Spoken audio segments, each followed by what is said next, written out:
இன்னைக்கு நம்ம MR learning Tamil சேனல்ல வந்து ஒரு சம் பார்க்கலாம். இந்த மாதிரி வந்து ஒரு நம்பர்ஸ் வந்து கொடுத்துட்டு இதுல வந்து மீச்சிமா வந்து கண்டுபிடிக்க சொல்லியிருக்காங்க. எப்பயுமே வந்து தசமத்துல வந்து எண்கள் இருக்கும்போது அதுல வந்து மீச்சிமா கண்டுபிடிக்கிறது கொஞ்சம் கஷ்டமா இருக்கும். அப்ப நம்ம என்ன பண்ணணும் அப்படின்னு நினைச்சுக்கிட்டீங்கன்னா எல்லாத்தையும் வந்து முழு நம்பரா வந்து மாத்திக்கணும். அதாவது தசம நம்பரா இல்லாம சாதாரண நம்பரா வந்து அதை மாத்திக்கணும். இப்போ வந்து இதுல வந்து மோஸ்ட்லி வந்து எத்தனை ஸ்தானம் தள்ளி வந்து புள்ளி இருக்கு அப்படின்னு பாத்தீங்கன்னா 2 இருக்கு. அப்போ எல்லா நம்பரையும் வந்து நம்ம 100ஆல பெருக்கிக்கலாம்.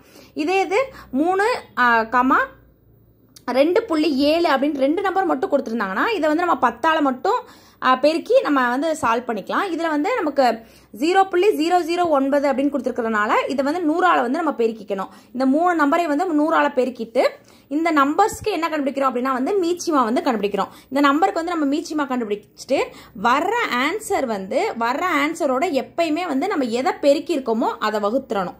அதான் வந்து இந்த சம்ல இருக்க சின்ன ஒரு டெக்னிக்.